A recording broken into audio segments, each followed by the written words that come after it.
I'm in a New York state of mind.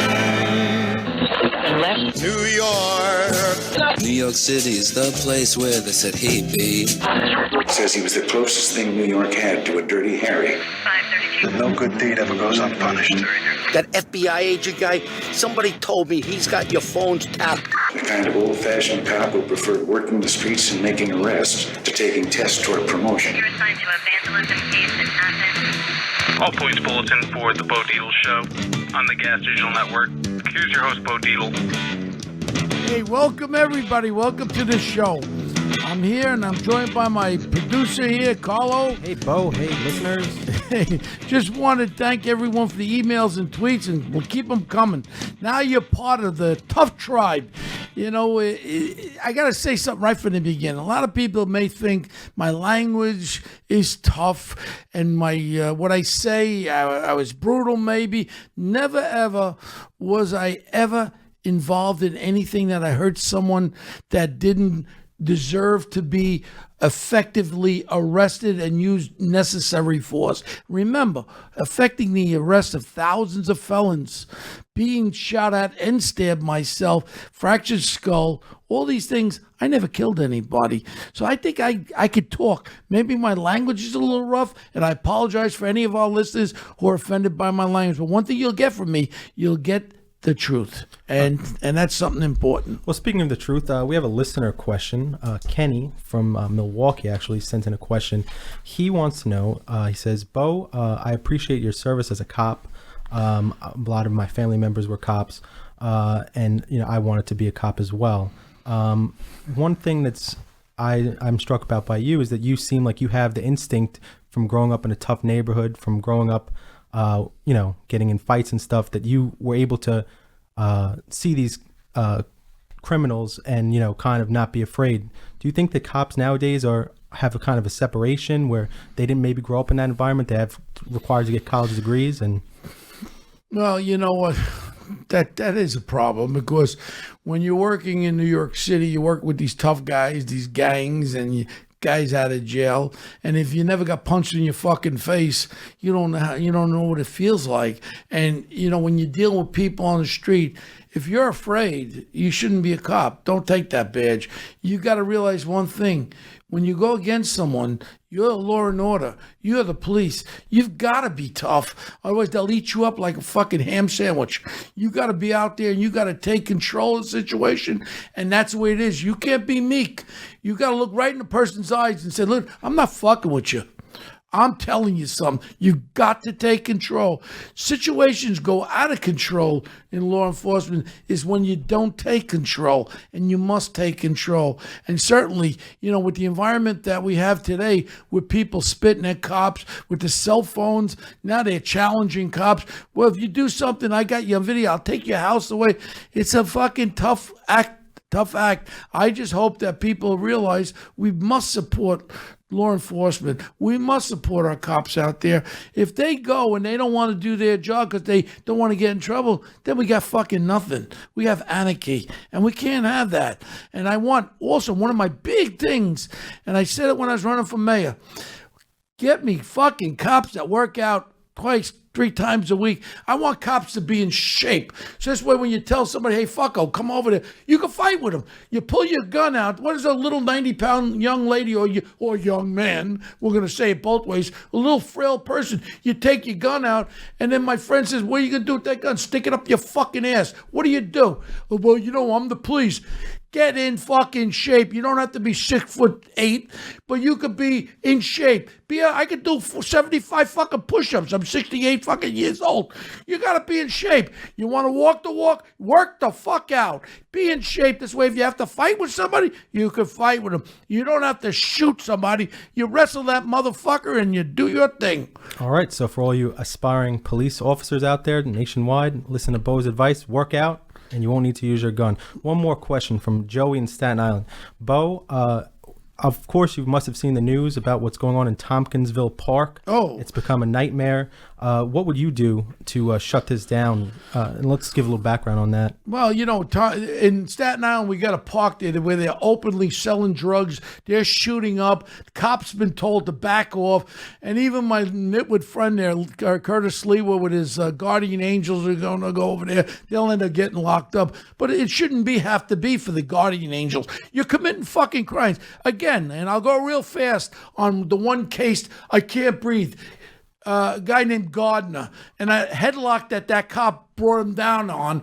I've done it dozens of fucking times. My prisoners never died. You know why? This guy had acute asthma, acute heart problems, and he had acute diabetes. If he did one fucking push-up, he would have fucking died. My problem here is that cop never intentionally wanted that guy to die or had that intention. Fact is, that man died because he was so fucking out of shape health-wise, and then he went into, I have asthma. When asthma kicks in, you can't breathe. So you got to breathe deeply.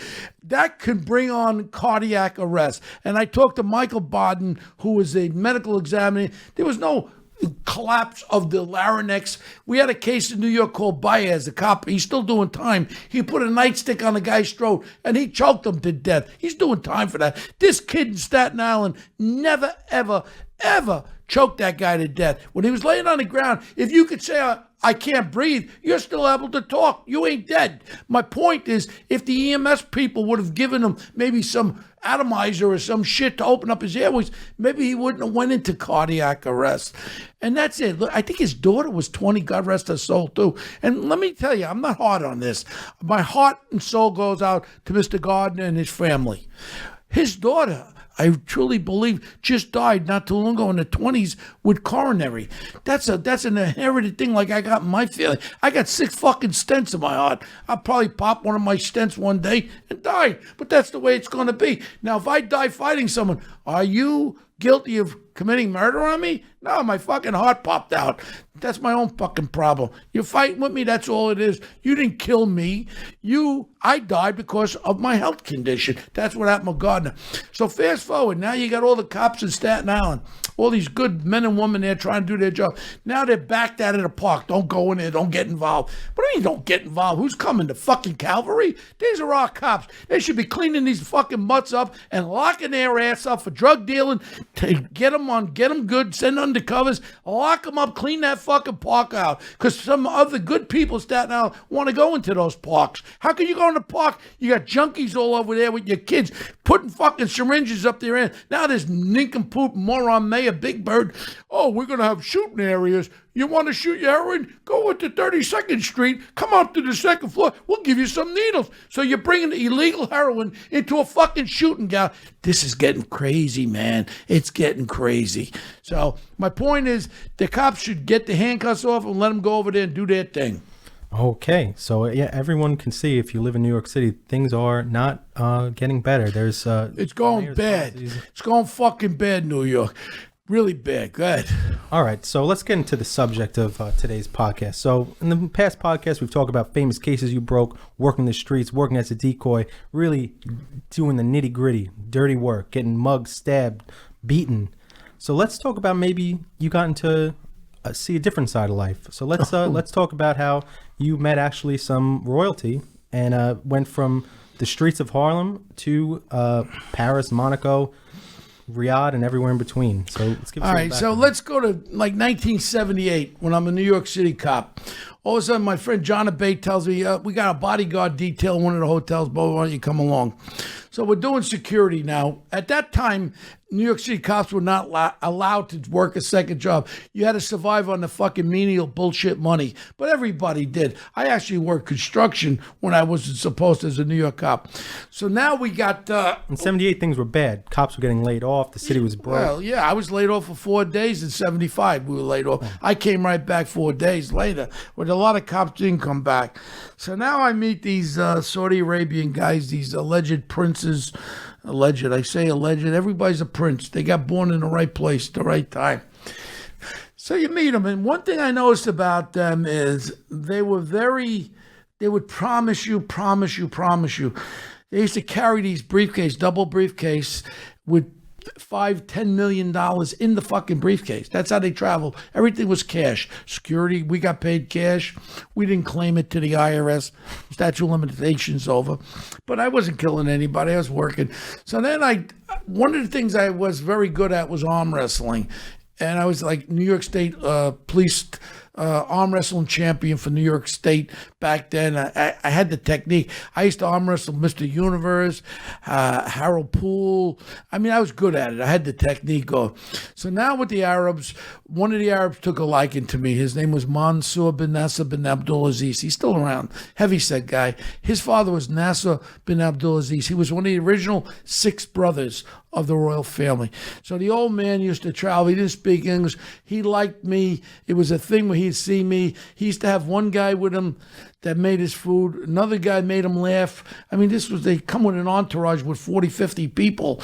One guy was assigned just to make the fucking guy laugh.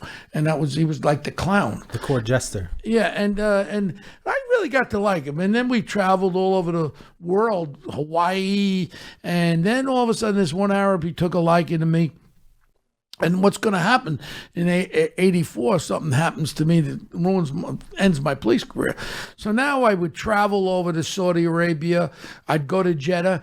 And now Internal Affairs is following me to the airport. They're not knowing what the fuck is going on. I'm driving a new Cadillac. I'm wearing fucking $3,000 suits. What do you think they're thinking? Bo's corrupt. Corrupt my asshole. I was working my ass off with these guys. I used to make $100,000, $200,000 in cash for 2 weeks. I'd travel. We'd go to Paris, to the George Sang Hotel, the Prince de Galles. We'd go to London, and I'd be arm wrestling these Lebanese bodyguards. And then we'd go to Marbella, and then we'd go to Morocco.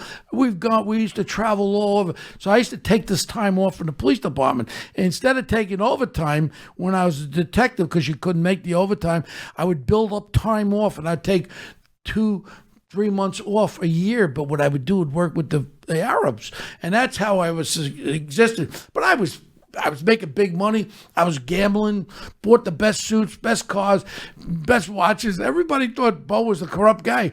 All I was doing was fucking working and spending my money. Did I spend it smartly? Retrospect, dumb fucking Bo. I should have invested in real estate. I'd be a multi-billionaire today. Didn't happen. So you know what? You don't look back. You look forward. So now we're doing a bodyguard. I'm traveling all over. Then I meet this other guy, and his name is Fahad bin Turki bin Abdulaziz. He was in the military along with Mohammed bin Abdulaziz, and they were both in the military. They had 100 parachute jumps. Now let's fast forward to the end of the Palm Sunday massacre. We lock up this scumbag. So now I'm on the front pages with my partners on the Daily News. Every newsreel has us locking up Christopher Thomas. So now the Arabs come into town that eve. So I shoot over to the Helmsley Palace Hotel. In the Helmsley Palace Hotel, they have these things called triplexes. On the top of the hotel, they have an elevator in the middle of each one. So I'm there with the princes there, and they go, "Boy, you're so famous." Next thing is in the other one, Michael Jackson was there. A guy named Bill Bray was the head of his security. There's the next New York City guy. So I go see Bill. I say, "Hey, Bill, how you doing?" So I go, "Listen, my prince here would love to meet the Michael Jackson." He goes, "Oh, done, Bo. I can do it." So I walk over, Mr. Jackson. I introduce myself. Bill said, "This is Bo Dietl, one of our detectives in New York." I said, "Mr. Bray, this is Prince Fahad bin Turki bin Abdulaziz." So everybody met. It was really nice. So next thing is we go back to the room, and he was into paintball. We then hired 2 helicopters to go upstate New York. And he said, "We must dress like military." So I had all my security guys in fucking fatigues. We'd go up there and have paintball fucking fights in upstate New York where we divide the groups up. But there was only one problem. I'd shoot these motherfucking guys with paint. The paint would be dripping off. And the guy would go, "Bo, you missed me." The fucking paint was dripping off. The guy's, "Okay, Prince, I missed you." All right. So now he goes, we come back to the Helmsley Palace. He goes, "Bo, you're so famous. Let's go to La Jolla tomorrow, California. We'll have a big party." So we get on at 7:27. Now we're supposed to get promoted again for the Palm Sunday massacre with the mayor and all that. My lieutenant said, "Where the fuck you going, Bo?" I says, "Look, I'm taking a couple of days off." So I shoot out to California. The prince then calls. We land in San Diego. He gets on the phone with Alex the madam. I find out after the fact she was a Beverly Hills madam. So what she used to do is hire off-duty actresses, give them $2,500 each a night. There's no sex involved. It would be they get paid to go to a party, and that's exactly what it was. So he put me in charge of that. He goes, make sure nobody steals anything. So I tell all the girls, I said, you get your $2,500. Don't steal it till you get fucking locked up. So now we're drinking. I'm having my vodkas and stuff. And then the prince goes to me, Bo, you're so famous. Did you ever jump out of a plane? I says, jump out of a fucking plane? No. He goes, are you afraid? I says, my father's the only one I'm afraid of. I'm not afraid of nothing else. He goes, tomorrow we go skydiving. So we go by helicopter to Paris, California, Perris in the desert.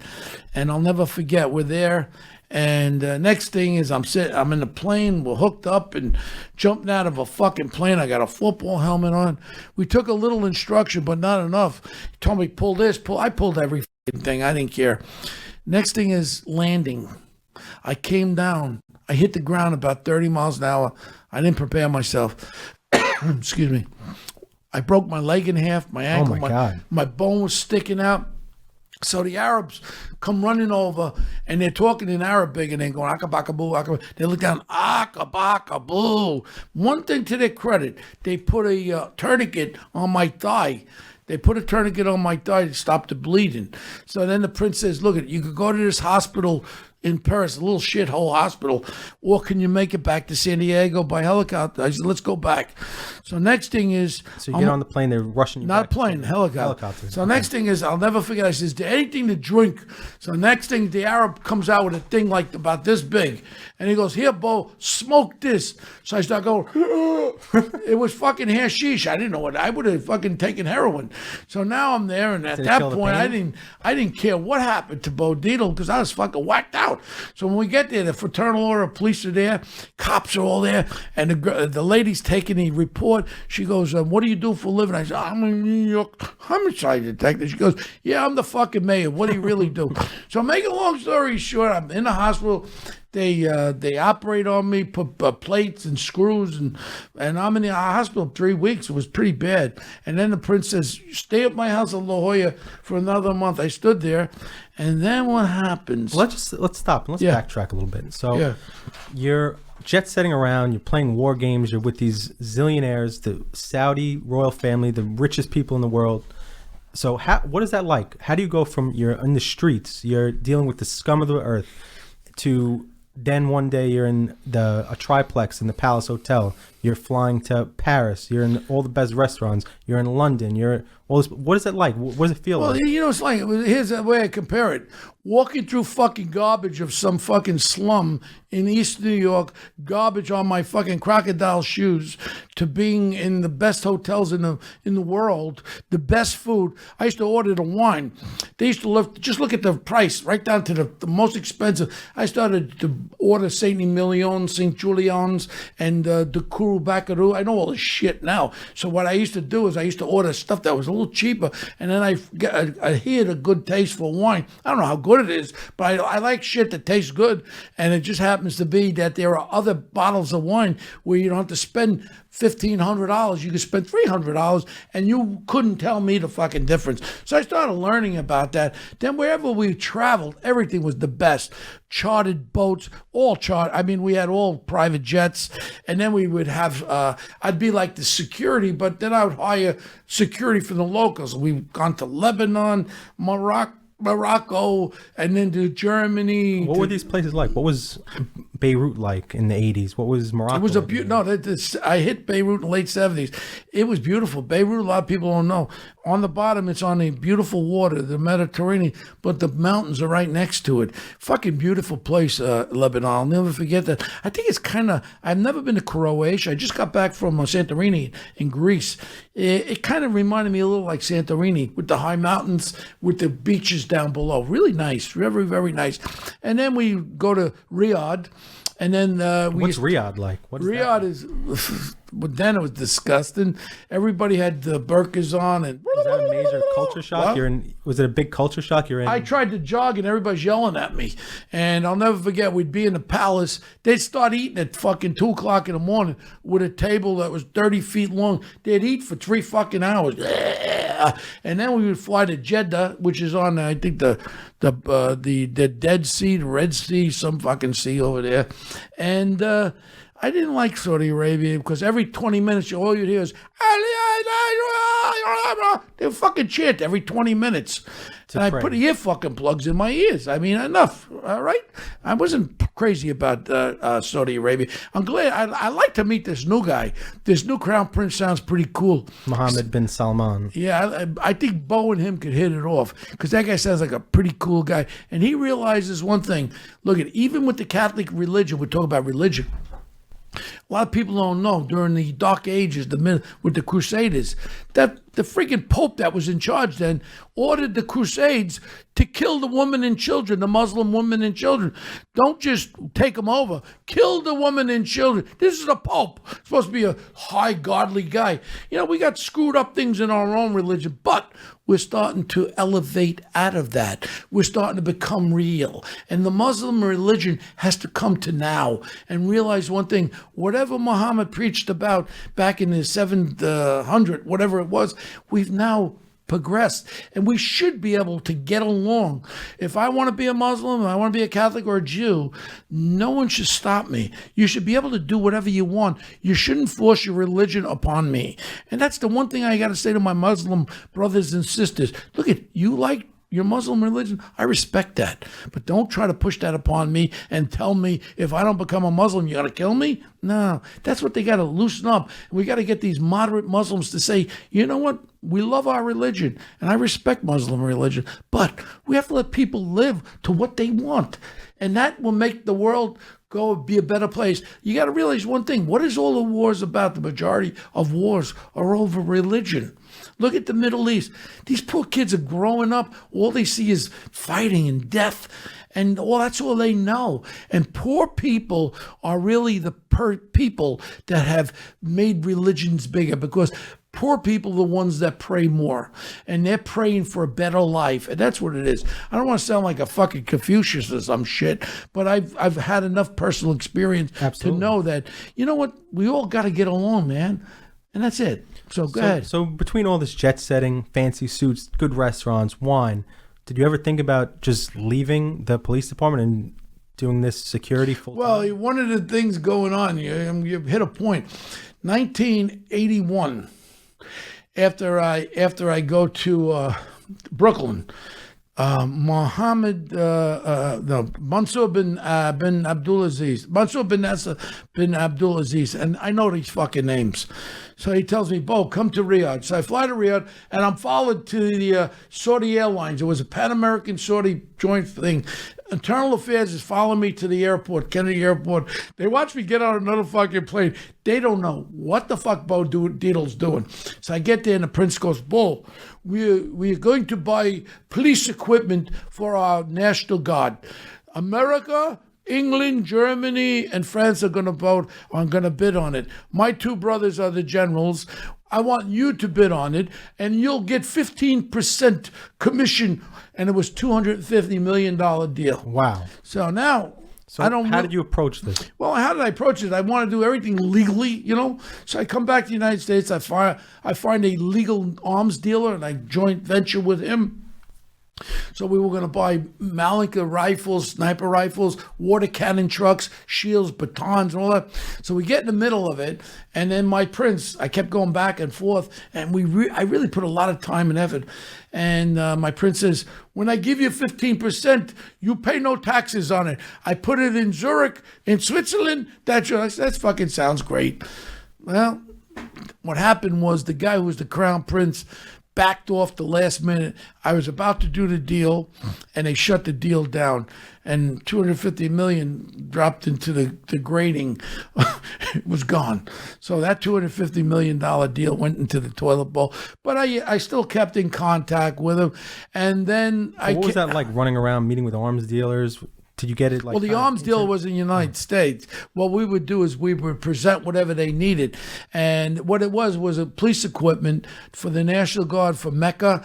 Mecca is one of the most holy sites for the Muslim people. And they have a pilgrimage every year, and there's always some kind of problem there. And this was to enhance that. I was doing nothing illegal. The only thing would have been illegal if I got the money. I wouldn't have claimed it. It would have been in Switzerland. I would have been guilty of that, I guess. But you know what? I didn't get it, so I'm not guilty of anything. So the deal evaporated because the oil prices went down. The Saudis didn't have that kind of money. No, the deal went down because the Crown Prince didn't want the National Guard to be that powerful. That's why the deal went down. Oh, so he wanted to make sure there's no internal threats to his power. So that was in what year? That was probably in 82. And then fast forward the Palm Sunday Massacre, then me breaking my leg.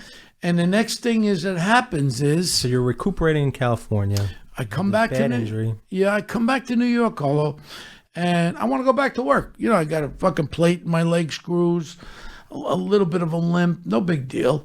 And I want to go back, and then they tell me, the surgeon says, we're not allowing you to come back to full duty. Now, you got to understand something.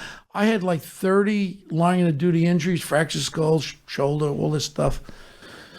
I could have retired on a tax-free disability pension from the police department, but because this happened, other than I didn't want to play the game. The game means you put in for disability, you stay on light duty for 6 months to a year, and then they give you disability tax-free. I was so depressed about them telling me I couldn't go back on full duty. I put my papers in. I said, I'm out of here. I'm not going to be on no light fucking duty, anything. You put me on the streets or I'm fucking quitting. I then resigned from the police department. I had almost 15 years in it. I have a small pension that I pay taxes on the fucking thing. What irks me is these guys who are bench pressing 400 fucking pounds, running marathons, and they get three quarters tax disability because they're disabled. That I don't like. I like people who are really disabled. Then you get it. And then when I retired, the big thing happened was Nick Pileggi, the guy that wrote Goodfellas and Casino. He was writing a book called Wise Guy. And the next thing is he calls me to his apartment. He goes, Bo, I'm writing this book. I want to do a feature article in New York Magazine, How New York Lost Their Top Detective. Nick wrote the article. The article went viral everywhere. Every act. I met with Stallone. I met with Sylvester Stallone. I met with Al Pacino. I met with all these guys. All these directors have fly me out to California. And it just started cannibalizing. I started doing this article in New York Magazine. So how did Nick Pileggi get in contact with you? How did he find you? No, he reached out to me when he heard I was retiring. I had a reputation. Then I started doing the Morton Downey show. Morton Downey was a guy in 1985. Used to smoke cigarettes. He was a bit of a psychopath. And everyone kept calling me. Ron Perlman called me to get involved being his director of security for McAndrews and Ford, which was the advent of, what's the name, Revlon. And everybody called me, and networking then began. I started running around the city, and I was depressed for the first month completely when I retired. And I said, I'm not going to stay on my couch, be depressed. Fuck this. I'm going to do it. And I just picked myself up, slapped depression. It was like a cloud that used to come in. I fucking pushed that cloud away and said, you know what? Bo Dietl, you ain't sitting back on this fucker. Your life just began again. And I went on. I opened up the businesses. I wrote 3 books. I had different companies. I sold a company in 1998 for $200 million. This is a security technology company. I was partners with Steve Wyckoff on real estate. We bought the Woolworth building, Daily News building. I just didn't stop. And my life just kept going. And now we have our investigating company still, which is my baby. It's been in business 33 years. And I'm a lucky guy. I'm a very successful. How much money did I make since retiring from the police department? Over $100 million. How much do I get left? Not too much. Not too much of it. Was I smart? No. Investment-wise? No. But, I chose to live my life like that. I enjoyed flying on private jets, private yachts. I did it all. And I have no regrets. And everyone, when I make my money legally, I spend my money the way I want to spend it. And I have a very fine life. I'm very happy. So it seems like a lot of different things came together. So Acting. I've been in 30 fucking movies and TV series and shit. I mean, the biggest movies I've been in. We got The Irishman coming out with De Niro, Pacino. I'm one lucky, not one tough cop. I'm one lucky ex-cop. Okay, so, you got kind of the sense of what could be, if you had money by, being around the Saudi royal family. And then this injury happens, forces your retirement, and you kind of alluded to it. You didn't want to sit on the couch. You didn't want to just do anything. So what light bulb went off? Because you said you had a lot of different offers. Why did you want to start your own business? Because I didn't want to be beholden like I was with the police department, where I had to kiss somebody's fucking ass. And I don't care who I worked for. If they were wrong, I would tell them wrong. See, I'm a guy that tells the truth. And if you do something wrong, I'll tell you your face, even if you're my boss. I'm sorry. So I said, you know what would be better than to be my own boss? And this way, no one could tell me. I pick and choose cases, too. Mike Ceravola, my partner there, we had a case once with this child molester. The guy, I gotta hire you, Bo. He had a lot of money. It doesn't matter how much it costs. I want you to do this. So I meet him in a restaurant with Mike, and he tells me the story about this his daughter's girlfriend, 12 years old. He had him on a boat, and he starts telling me, well, we were drinking. I said, drinking? 12 years old? Yeah, she had a couple of white wines. And then, she started looking at me that way. She started grabbing me. I grabbed her back. You know. I looked at him, and I went like this, Mike, we better get the fuck out of here, because I'm going to break this motherfucker's jaw. And he goes, what are you talking about? I want to hire you. I said, go fuck yourself. We walked out. That's my example. I do have scruples, and I won't take every case on. If a guy's a fucking scumbag like Harvey Weinstein, that's scumbag. He should have been locked up a long time ago. You pick and choose your cases. So when you were first starting out, you had the reputation. There was the great New York article about you. So did you immediately get these kind of cases that were high profile, with wealthy people coming out? Every type of case we did. I did a murder case with Barbara Mangiamelli. This is a very close one to me. I rescued kids out of, we'll be doing this on future podcasts. Barbara Mangiamelli was a gemologist that was killed by two Tayin brothers. And then you had the rescue of the kid in Istanbul, Turkey. A young American boy was kidnapped. Another kidnapping to Denmark. And then we had big cases with Big Pharma.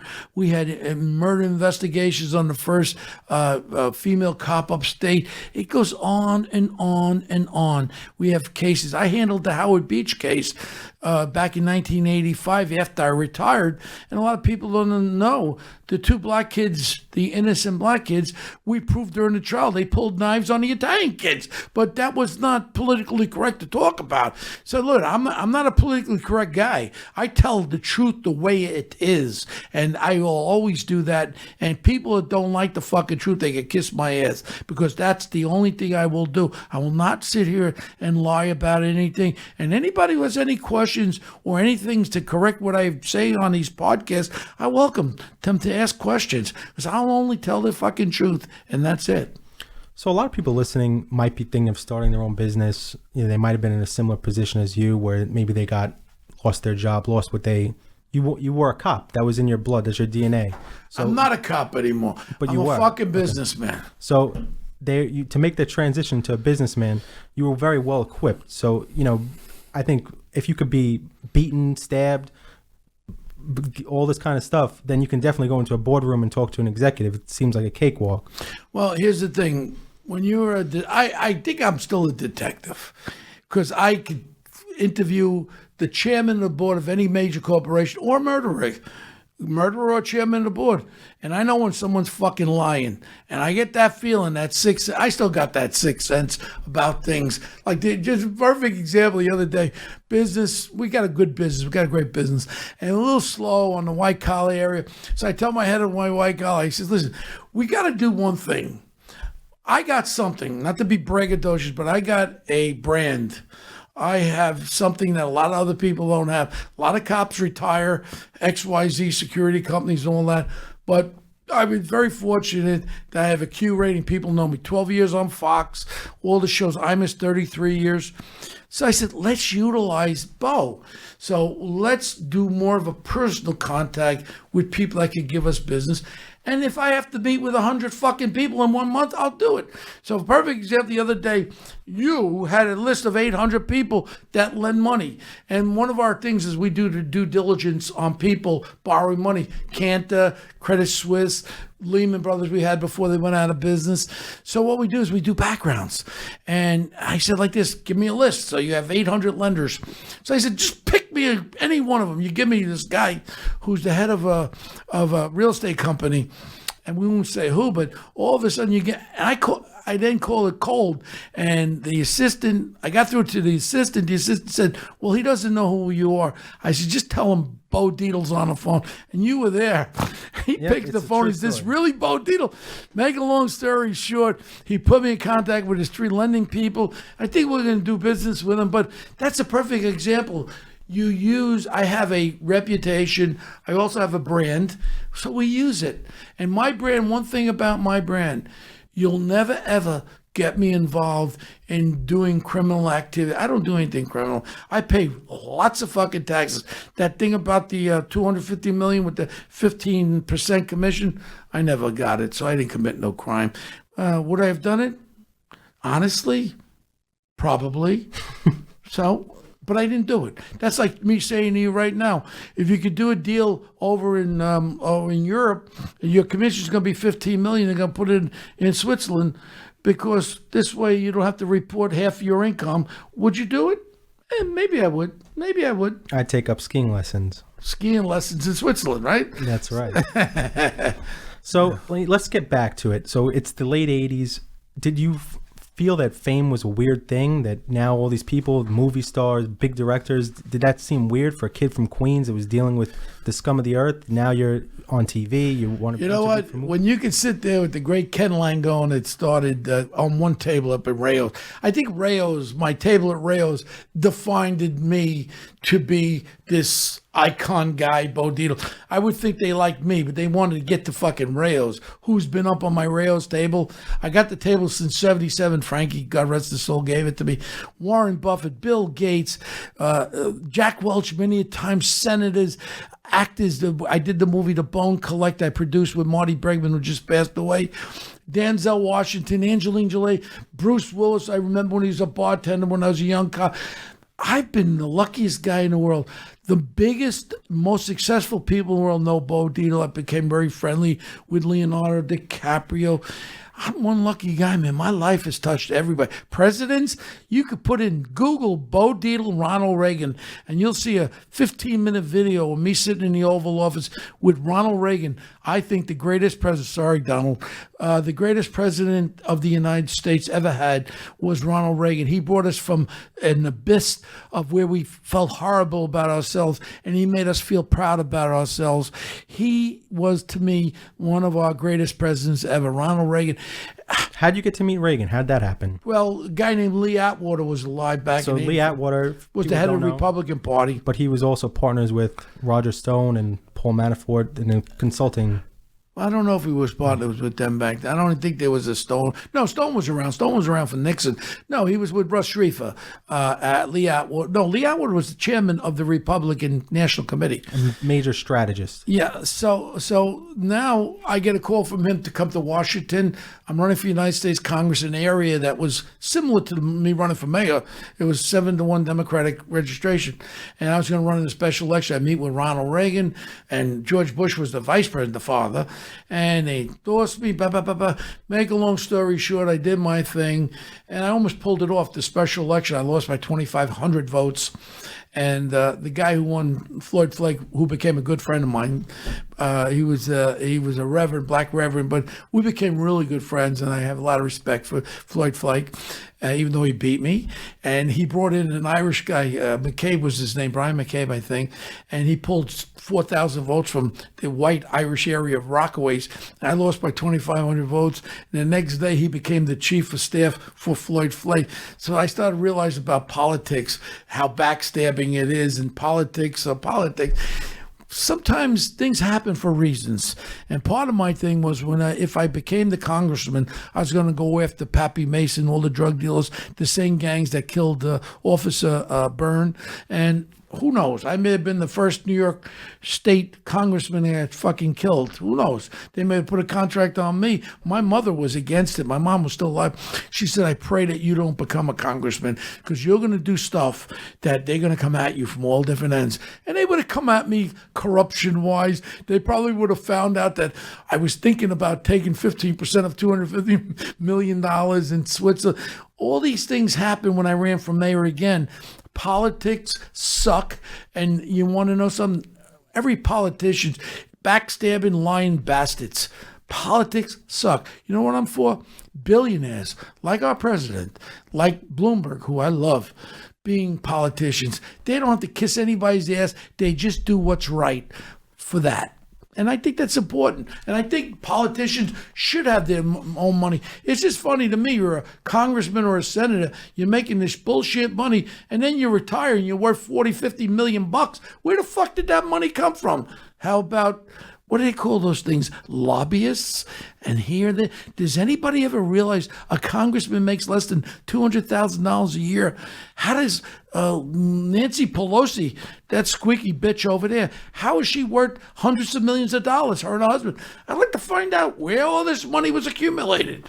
So you lost the congressional race, and it kind of gave you name recognition, though, right? And people started to know who you are more and more. So is that kind of what led to you starting appearing in movies? What was the first role? What was the first thing you were in? The first movie I did was Maniac Cop 1. And then I did Maniac Cop 2. And then I started getting all these little big parts. But then when I met Nick Pileggi, that was probably 88, I want to say, or no, before that, 87, right? I retired in 85. And then I met Nick Pileggi, and he was writing a book, Wise Guy, which is Goodfellas.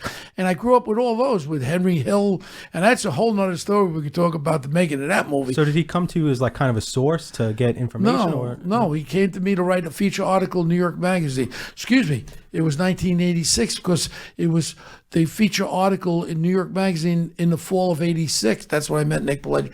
Subsequently, he started typing. I was typing on the old Remington, not automatic, and he was writing this book, Wise Guy, which become Goodfellas. Then I met with Scorsese and him, and the rest is history. And Scorsese says, I want to put you in the movie. And it just turns out in Goodfellas, Jimmy Burke, when I was a detective in the 7-5, I caught 2 cold cases. They call them cold cases. Then when Henry Hill, the rat, started giving up Jimmy Burke on 2 murders, I had to bring Jimmy Burke back from Allenwood when we got drunk. I tell you, man, I'm one lucky guy. One lucky guy, that's it. This should be called not One Tough Podcast, One Tough Lucky Guy Podcast, because I'm a lucky guy. Okay, one more question that is interesting. So when did you meet Donald Trump? I met Donald Trump when I ran for the United States Congress back in 1986. What was it like I think he gave me some money. Donald's Donald, man. Braggadocious.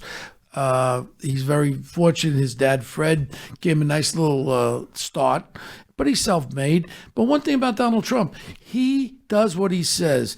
Building, he cuts all the fat away. He negotiates. He cuts all the shit away. He's in Washington now trying to do the same, but he doesn't understand this cesspool shit. It is a cesspool. Everyone is beholding to all these people that are there. I think they have something like 1,500 of these consultant lobbyists. This sucks. The government runs like shit. Like anything, city, state, or federal government, waste. If you have half the people of the federal government, state government, walk around the city, what is your job description? Is it lunchtime yet? Civil service fucked up mentality. That's what I say. Privatization is the best thing. You work hard in privatization. You deliver something. Civil service has that same. I had the chief of the police department work for me, head of the FBI, as CEOs. They thought everything just comes in. No, you got to work hard. You got to do advertisements. You got to get new business. So the networking. So how did you realize that there's... Well, let's talk about Rayo's. So Rayo's, if people don't know, it's a tiny restaurant in New York that you cannot get a reservation. People own tables. They have their assigned reservation. When did it occur to you to use Rayo's as a networking tool? I didn't use it as a networking tool first. It was just funny How'd you that get the people would call me up and say, "I hear you got a table of Rails." I said, "Yeah." And then I would invite, and I did invite it because it was a big deal. I actually got a tabletop made there where I could fit 10 people.